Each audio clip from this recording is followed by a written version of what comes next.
Someone You Should Know. A program about people you know and even more that you don't.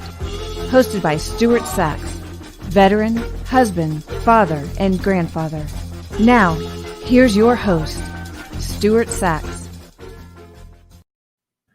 Well, good day to everyone, and welcome to another edition of Someone You Should Know. Lots going on in the news, needless to say. We will, are following it very, very closely, and a lot of it revolves around elections. And right now, there seems to be more confusion about the elections and election process than most of us lay people can even wrap our arms around. So I've invited a good friend who is also an election official, Debbie Klein. Welcome to the show. Thank you.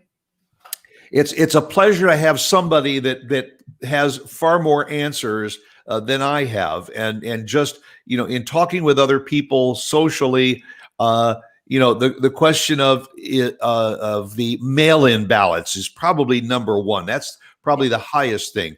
I want to try and wrap our arms a little bit around what everybody, and because this show is broadcast nationwide, there are some rules that apply to everybody in the country. Then there's a lot of rules that apply to individual states. And I don't know whether there's different rules that apply within counties of the states. But you're here to try and help set some of those rules straight. Number one is, if people are not registered to vote yet, the curtain is coming down very quickly. That's true. Next Monday, October the 5th, is the last day to register, at least in Texas. I'm not 100% sure whether that's nationwide or not. So now when you say... Probably close to that. When you say Monday, does that mean that people can register online today and on Saturday and on Sunday? They have that opportunity, or do they is it either today or Monday because they're closed on Saturday and Sunday? Well, unfortunately, in Texas, you cannot register online. You can go online and get the form and print it out. I think it has to be postmarked by Monday. Okay. So for those that have not registered to vote, at least in Texas, number one, go online. Everybody knows how to Google. Go online and Google probably the best bet is to Google your individual county, even within your state, and find out if it means downloading the registration form, filling it out, and either scanning it to send back or mailing it back. As Debbie says, as long as it's postmarked by the deadline date, you're okay. So now everybody has now registered to vote, and then you're faced with the dilemma. Okay, let's see the choices I have. I'm going to be out of the country on election day, so I need an absentee ballot, and let me back up a second. Is an absentee ballot and a mail-in ballot the same thing? Yes, those are exactly the same thing. Okay, so if I'm going to be out of the country, I need to get an absentee ballot soon so I can fill it out and get it in the mail to mail back in. Okay, and if you get a mail-in ballot and you decide that you don't want to, because of all of the controversy about the mail, you don't want to put it in a mailbox because it may get slowed up and may not get there in time. What are your options if you don't want to put it in a mailbox? There's really two options. One is to take it to your county election office. In Collin County, that's in McKinney. In Denton County, it's in Denton. You could take it personally and hand it to them, but you have to go into the building. You have to show an ID, a photo ID, and you have to sign a form. The second option is to just go and vote in person. Take the ballot not filled out, or if even not filled out is best, just in the sealed envelope it came in. Take it with you, vote in person. You surrender that ballot to the election official, and they cancel it, and then you could vote in person. If you don't have the ballot with you when you go and vote in person, you have to vote provisionally. But as long as they don't receive that mail-in ballot back, then your vote's going to count. Okay, all right. So I want to really kind of go over that again. Okay. I've got a mail-in ballot. Let's say I fill it out completely, and I put it in the envelope. And then I decide, you know what? I think I'm going to either take it and drop it off, or you know what? I think I'm going to go to early voting and do it in person. If I have filled out the ballot and I put it in the envelope and I seal the envelope and sign it like I'm going to the post office, I can just take that to the polling place and hand it to them and say, I decided to vote in person. I believe that's correct. We And then cancel the mail-in ballot, and you can vote in person. okay. If you don't take it, what's going to happen is when they sign you in to vote, it's going to show in the computer that you have a mail-in ballot. Okay. All right. Until that's canceled, you can't vote. All right. So you're saying that if I decide I go to early voting and I vote in person, I cast my ballot, that is put in, but it is not counted until they make sure that they do not receive the mail-in Correct. that I received earlier. Correct. Okay, it's a little confusing. So really, it's confusing, but that's the only way they'll know that somebody is not voting twice. okay. So then the best advice, and again, for folks that are listening that are in Seattle or in Colorado or Maine or Florida, whatever, check with your local officials to make sure that whatever the process is there. It seems to me that probably the best thing is don't fill out your mail-in ballot unless you in fact decide that's what you're going to do. Because if you go in and surrender an unfilled out ballot that's not in the sealed envelope and all, will they just shred it right there or something and send it back to the election office? It goes back and then they do that. Okay. All right. Well, I mean, that's a good double check, but I kept thinking, I was just kind of playing devil's advocate there and trying to figure out, okay, so I'm going to vote in person, but my vote really doesn't count that day when it goes into the ballot box because they've got to make sure that the old one is disqualified. Yeah, that's only if you did not bring it with you to surrender it. If you bring it with you and surrender it, then we take out that warning that you mail-in ballot. That's gone. So you're saying the information that's in the computer then will show that you received the absentee ballot, but you surrendered it on that date and voted in person, and also now you're good to go. That's correct, and your vote counts that day. It's a tough problem. It is a really tough thing, and I just want to say one thing about voting in person. Please. I got an okay from my doctor to work the election. I mean, I was honestly concerned because of the number of people that are going to come through.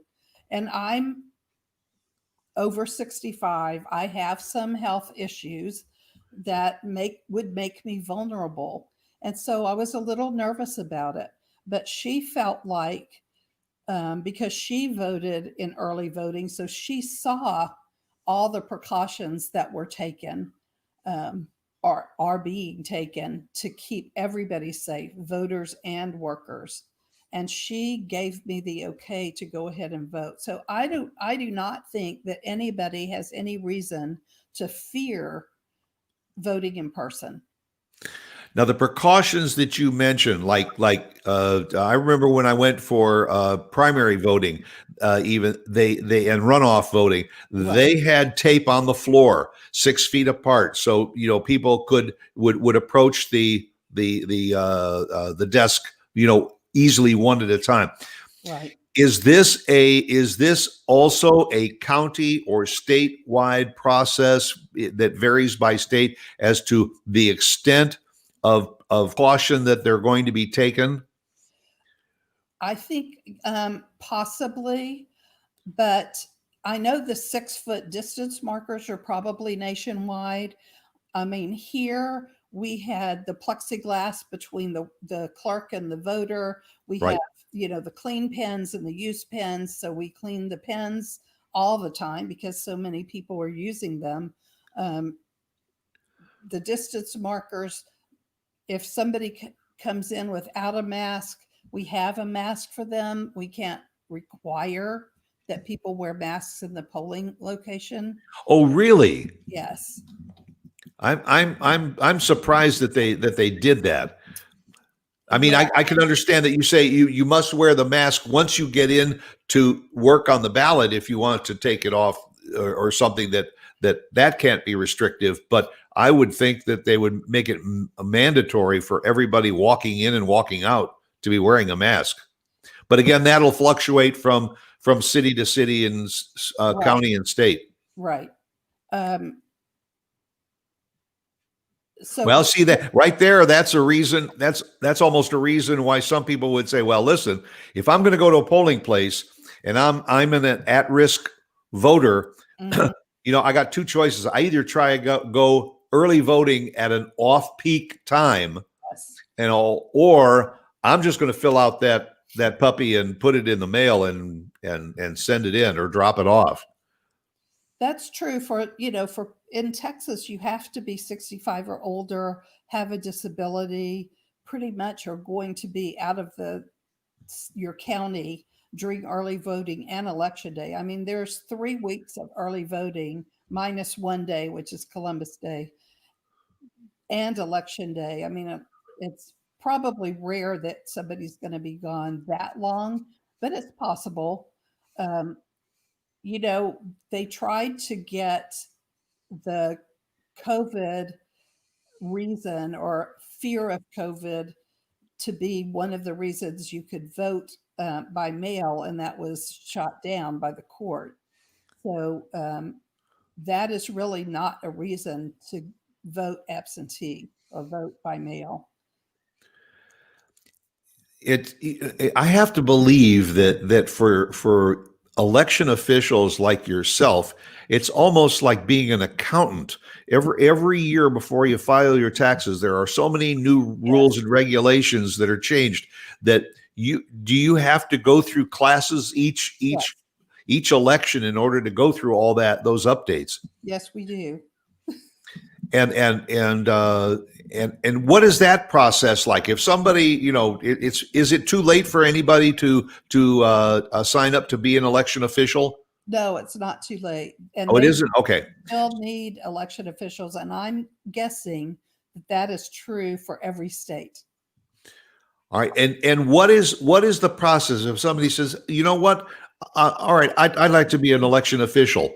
What do they do? You can either call the Democratic or Republican Party, or you can call your county election office. Okay. And I think we have at each polling location, you have to have a mixture, an even number of Democratic election officials and Republican election officials, a Democratic judge or alternate judge, and a Republican judge or alternate judge. And how long is the process to if you say, okay, I'd like to do it, what is the hour of education process in order to be certified to do it? It's a day's worth of education. If you've never done it before, it's pretty much a full day. I mean, they did a little bit of changing to the computer system so that the clerks have more of an ability to do some things that before you had to call, like cancel a mail-in ballot. We can do that locally right then instead of having to call the election office to get that done. It's a much faster process. So our training went a little longer. So they pretty much used probably 3.5 hours for just the computer part. And then there's a law class where you go over all the rules and everything. And that was probably another 2.5 to 3 hours. So it's a lengthy process, but it's a process that's necessary to make sure that everything is right. Now you've been doing this for many years. It's been about, I think this is my 7th year. Okay, and now then for each election that comes up, do you have to physically go for training, or is that something that you can do updated through the computer? We physically go to training. So now that's been a little challenging because now you have to go someplace where there's other people and be covered and social distanced. They actually had the room set up really well where everybody was at least 6 feet apart.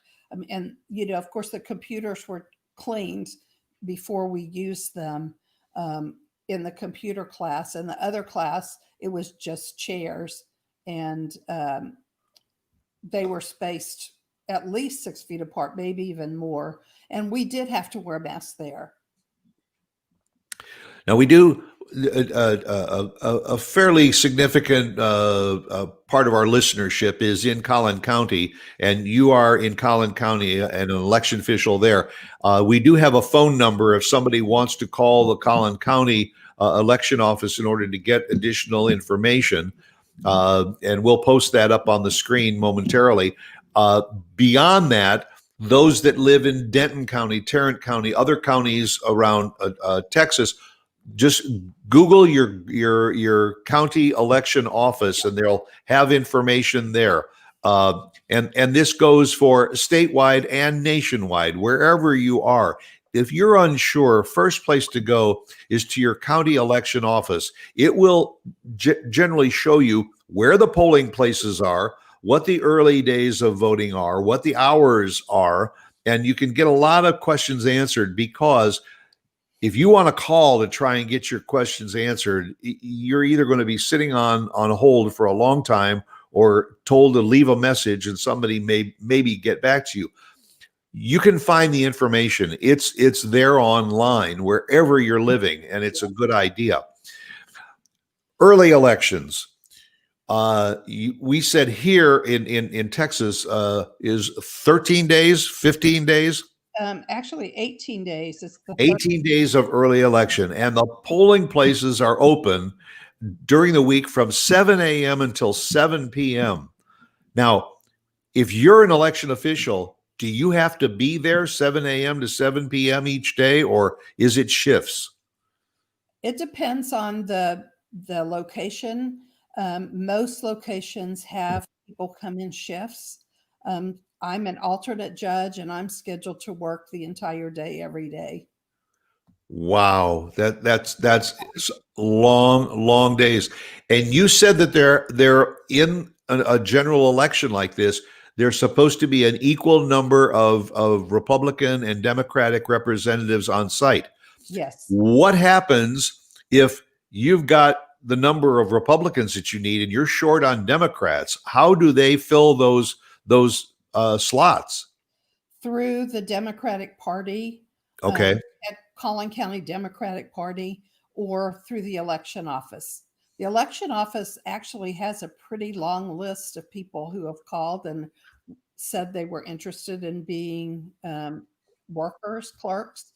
And we need people, even if you're not computer savvy, we need people that can stand and kind of make sure everybody's standing 6 feet apart in the line. If there's a line, we need people that can just walk around the room where people are voting and make sure nobody has a question, make sure people don't walk out with their ballot, their paper ballot, that they put it in the ballot counter, because otherwise they voted and nothing happens with it.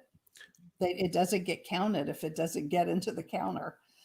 So we need people to do those kinds of things. We need people that will go around and clean the voting machines, clean the pens. So there's things people can do that don't really necessitate the amount of training that we have gone through. Well, it sounds like there's an awful lot of responsibilities normally, and now because of the COVID, there are additional responsibilities that you have to not only do but supervise to make sure they're being done. Another question that I had, that someone asked me to ask, was, do all polling places have to be ADA compliant? They're supposed to be, yes. I remember there was an issue with that a couple years ago, but yes, they are supposed to be ADA compliant. And we do have, voting machines are set up such that you can take them off of their stand. You can put that on a table, so if somebody's in a wheelchair, they can just wheel up to a table and vote that way. They all have the communication issues, so that if you're blind, you can do it, audibly. There's machines specifically if you're disabled and can't come in, but you wanted to vote in person, we take it out to the car. There's curbside voting, which is another option for people who, for one reason or another, if they really are in a vulnerable category and afraid of the COVID, they can go and vote curbside. We'll bring out the machine to the car. I didn't know that. Yes. And there's designated parking spaces for curbside voting that have the phone number to call, which is in Collin County, it's the Collin County election office. It's probably each county's election office. They will then call the judge and say, you have a curbside voter, and we will take the machine out and they can vote in the car. It is an amazing process. And another thought that I had was, isn't it the responsibility of voters also to keep their eyes and ears open for any irregularities? You obviously have people that are in the voting areas and all, but for instance, if there's somebody outside at the entrance to the polling place that's soliciting people for votes, are there regulations that they have to be a certain distance away? Are there people that are watching so that is not an abused privilege? They have to be, in Texas, they have to be 100 feet away, and there are markers at that 100-foot line, and they are not allowed, and they all know that, and most of them do not cross that line.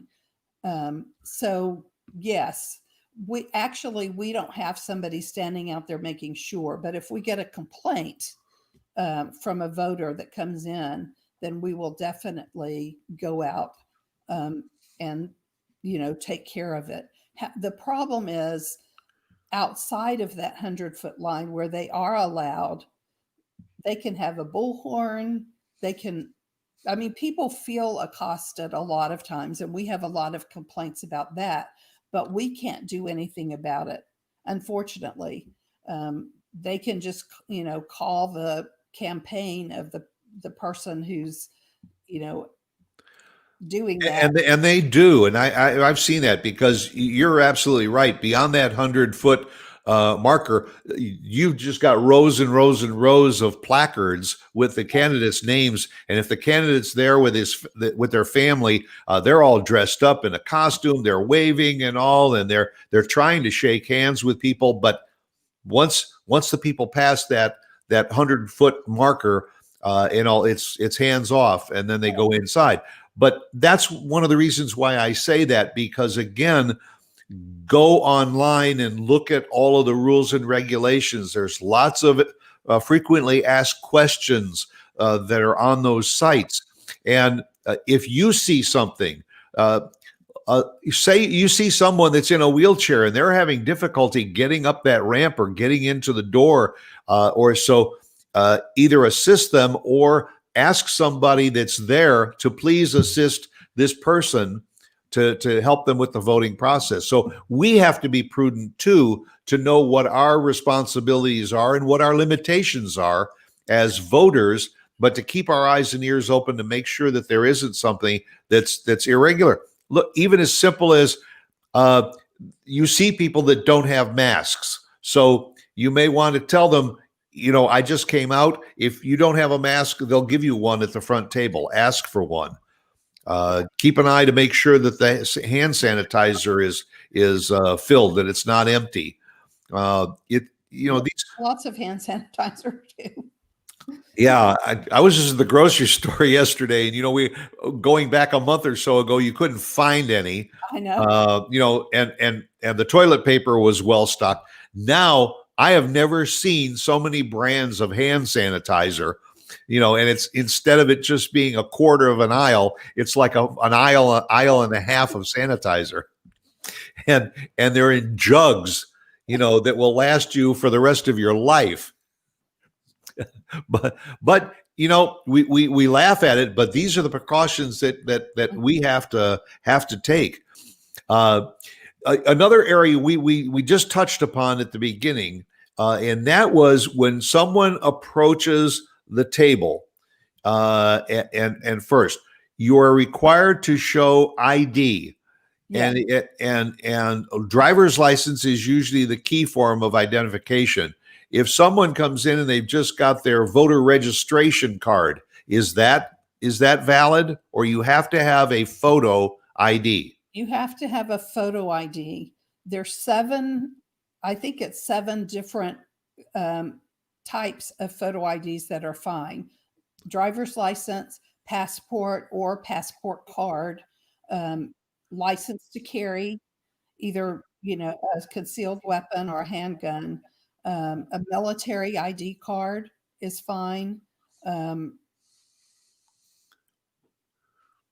me see if you don't have a driver's license, some people just have a ID card that's given by the Department of Public Safety, if they don't drive, but it's an ID card. So that's fine.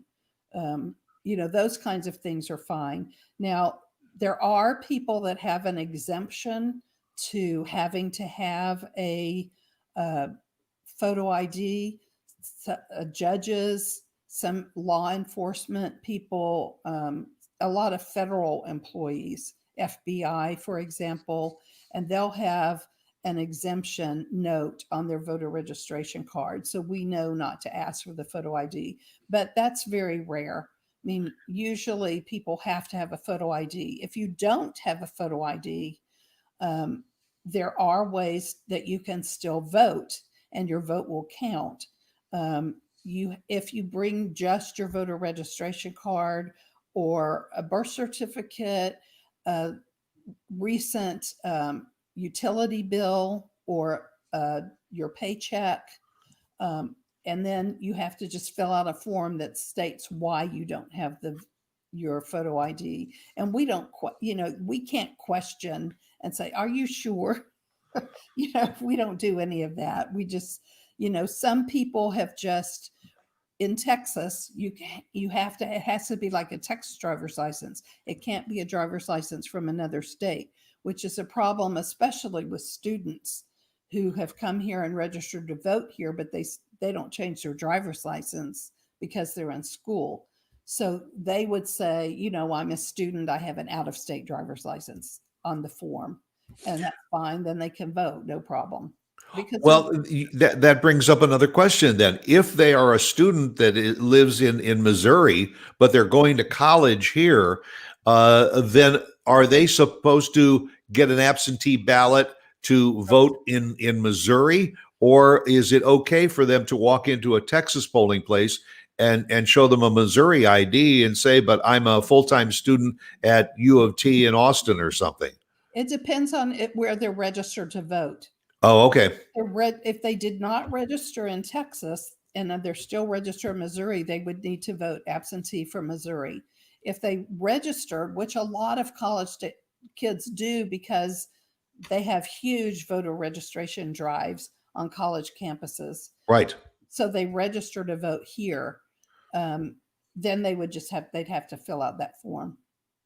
And am I correct that you have to have at least one a voter registration, one form of photo ID to register? You don't have to have more than one. That's correct. Okay. And again, we're saying what is correct for Texas.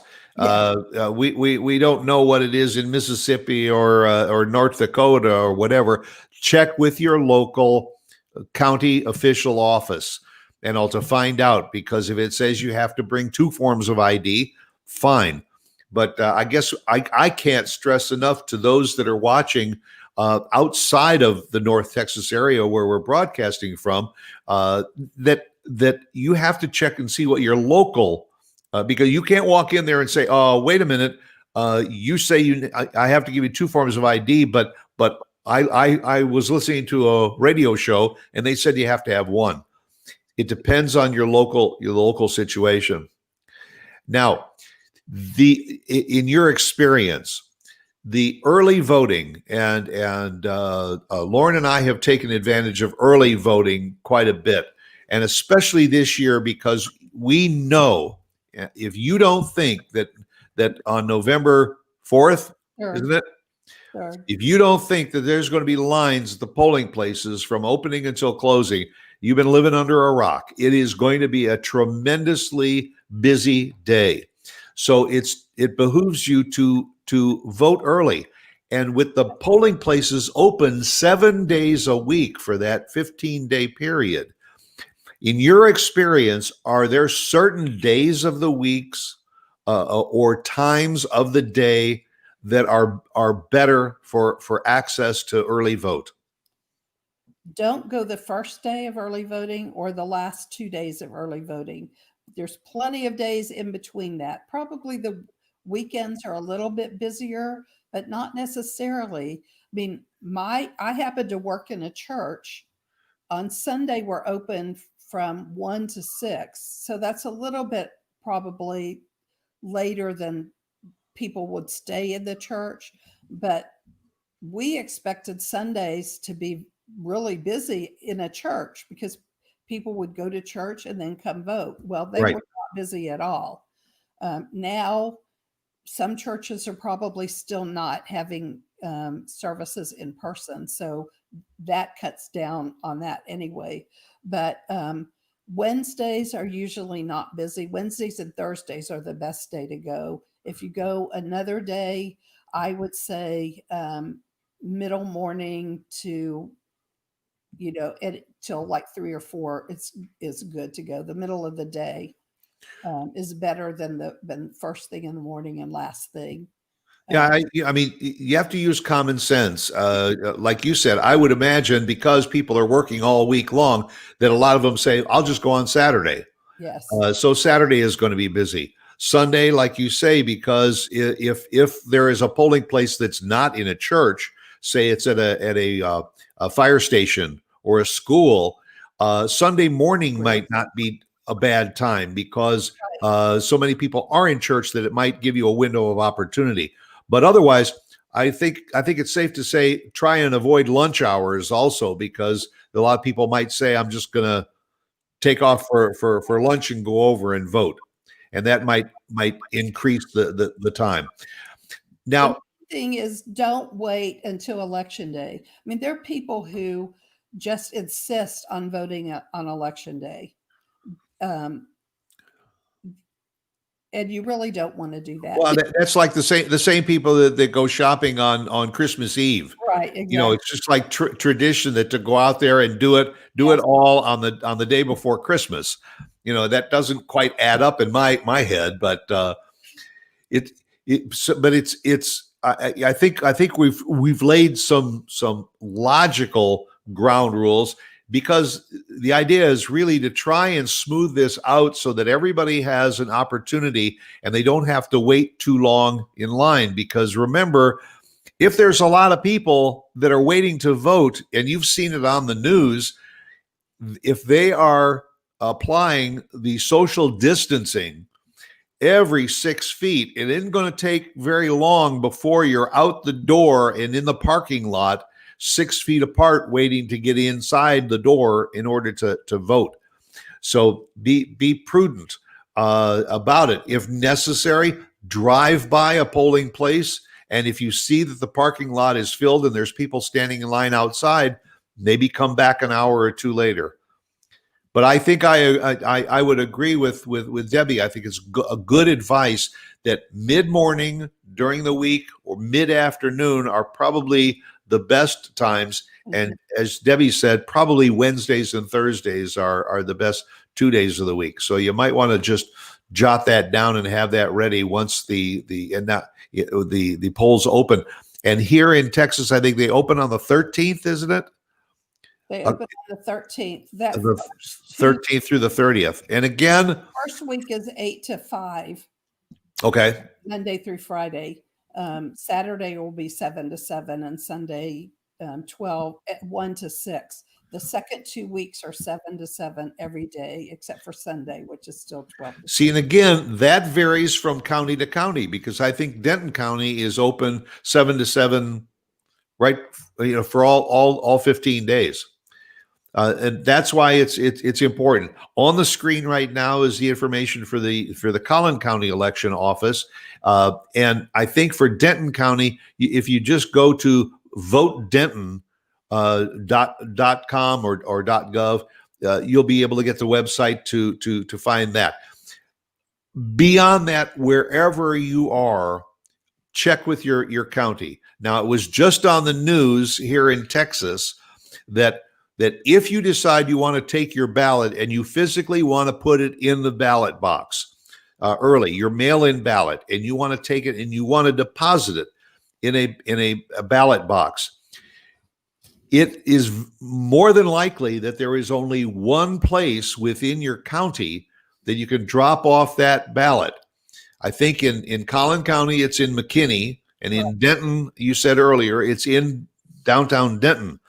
Well, there's a little bit of an issue going on here down in Houston, because they just said that there is going to be one place in Houston County, which is a huge metropolis, but only one place that you can go and physically drop off your ballot. So I think that's being challenged, and I would venture to guess that there's more like this around the country. Again, you got to be prudent. You got to be knowledgeable of what's going on and what you can do. And if it means you've got to drive an hour and a half just to drop off your ballot, you may be better off taking our advice and going on a Wednesday or a Thursday to your polling place, which is probably not more than a mile or two from your home, and take care of it in person. It's just, I think good food for thought. But there's also been a lot in the news, not so much lately because it's mainly about mail-in ballots now, but about people getting dropped from the voter registration lists. In Texas, you're not dropped unless you've missed, I think it was 4 federal elections. You should still be on the voter registration roll, or unless you've moved and haven't updated your address or your registration, and they tried to send you your new voter registration card, you're still not dropped them, but you'll be in suspense. And all you have to do is fill out your new a change of address form when you come to vote, and that takes care of that. But you could check your voter registration status to make sure that you're registered in Texas at votetexas.gov. You could just go there and it'll show you whether you're registered. The other thing I wanted to say was in Collin County, they update a spreadsheet every day of everybody who's voted. So if you mail in your ballot and you want to wait a week, say, just to make sure that it got there, that's plenty of time for it to have gotten there. You could go onto the website, pull up the spreadsheet, and it'll show you if you're on there or not. Or you can call the election office and they can check the spreadsheet. So you'll know whether your mail-in ballot got there. Okay. And I didn't know that. So people can check either via computer or by phone, Yes. assuming you can get through to the office, to see if your mail-in ballot has gone through. And again, we need to emphasize we're not talking about mailing it in on the 28th of the month or so, before the early voting or so, or within a week of the general election. If you want to find out if you're going to mail it in and you want to find out if it was received, you better get it in the mail pretty soon. I would suggest if you already have your mail-in ballot and that's how you want to vote, go ahead and do it now. Don't wait. Even though we haven't started in-person voting yet, you can fill out that mail-in ballot and mail it back now. Now, if people do mail in their ballots today, when do they start getting counted? Not until election day? Probably on the 13th when voting starts.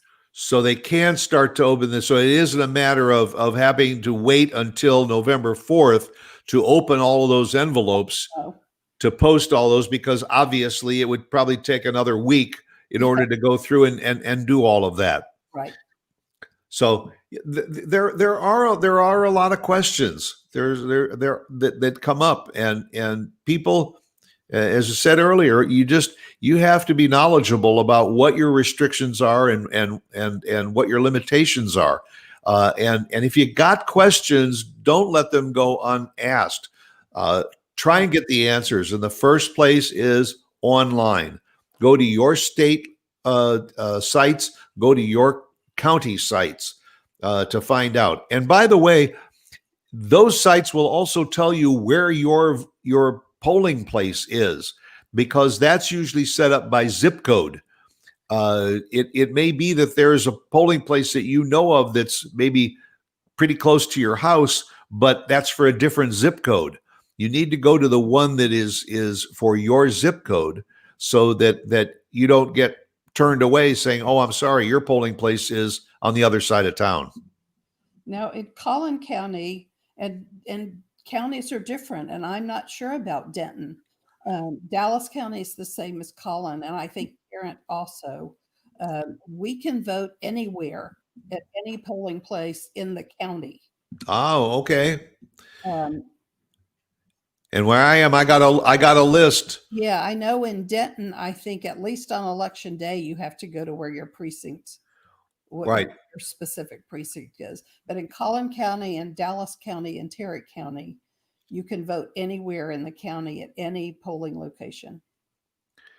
You know, if your precinct says go to one that's by your house, but you're going from work, which is nowhere near, you could go anywhere. You could go to one close to work. well, the worst thing, and we can't stress this enough, the worst possible scenario is you pull in, you park your car, you get in line, you wait and wait and wait, you get up to the desk and they say, "I'm sorry, you don't have the proper ID, or you're at the wrong polling place, or there's something wrong," and you have to be turned away. If you know where you're supposed to be and when ahead of time, it's going to make the process so much easier, not only for you, but for everyone else. Right. Especially if there's a line. You don't want to stand in line and get up there and find out that there's an issue. I mean, the voter has to be a smart voter, have their ID, And the other thing is, you can't have your cell phone on when you're in the room where you're going to vote. A lot of people put their notes in their cell phone about who they want to vote for. They've done their research. You can't have that in when you're voting. So make sure you have a piece of paper and before you get there at home or work, you write down all those lists of people that you want to vote for. This is going to be a long ballot. We can give you a piece of paper and you can go out and, in the hall and write it down when you're there, but it's much better to already have that available. Absolutely. Because if you do that, then you got to go to the back of the line and wait again to come back in. No, but you're right. And also, if you have the notes on your phone, then before you go to the polling place, print it out. Just send it to your printer and print it out so you've got it in paper form, right, and you know who you're going to vote for. I believe there was one other thing that I saw, and again, I don't know if it's true state by state or now, but there is no more straight party voting. And you're in Texas for sure. You cannot push Democrat or Republican. You have to vote down the ballot, which is, people should vote down the ballot anyway. That's right. That's correct. That also went to court, and the judge said, no, you have to leave. You cannot have it. So, there's no more straight party voting. Also online and all, you can find sample ballots that are printed. Either the newspapers are printing them, or you can find sample ballots. And it's a good idea to print out one of those sample ballots and then go online to each of the candidates. If you don't recognize names, instead of it being a dartboard pick, go in and type in the people's names and read a little bit about them, what they stand for, because that will help you make your decisions and then make those notes. An uneducated voter is probably the worst thing that can happen. Right. Be knowledgeable of what you're doing, be knowledgeable of the process, and be knowledgeable of the candidates that you're voting for. If you haven't a clue, you're probably, instead of guessing and just saying, "Oh, I like this name better than that one," leave it blank. Go on to the next box and vote for those candidates. Yeah, I agree. It's Debbie, you've given us a myriad of information, and again, we are a little bit more focused here because we established at the top of the show that what Debbie is involved in and where she is in Collin County in Texas, it may vary from county to county within your state and from state to state. So use the power of Google to go to your election offices and find out what you need to do. 12 hours a day for 15 days. Yeah, it's actually a little more because we go in a half an hour early to make sure everything's set up and all our forms are filled out ahead of time. And then at the end, we have to lock everything up, secure everything. And that's a long time, but I have to say on behalf of all of the voters and everything, thank you very much for what you and all your colleagues do in order to make this democratic process of ours work. And hopefully everything will go through without any hitches this year, because there's a lot of anticipation that it's going to be problematic. But if we are educated and we know what we're doing, we can avoid those problems. Right. And honestly, I don't think there's going to be any major problems. Honestly, I don't. Well, it's because people like yourself are knowledgeable of the process and are there to help guide people through the process. Right. Well, Debbie Klein, thank you very, very much for joining me on the show and hopefully answering a lot of questions for the audience and all. And I hope you have a very, very good election experience this year. And thanks again for taking the time to be with me. You're welcome. You take care. And folks, please be here again next Friday for another edition of Someone You Should Know. And as I always say at the end of my show, go out and be yourself, because everyone else is taken.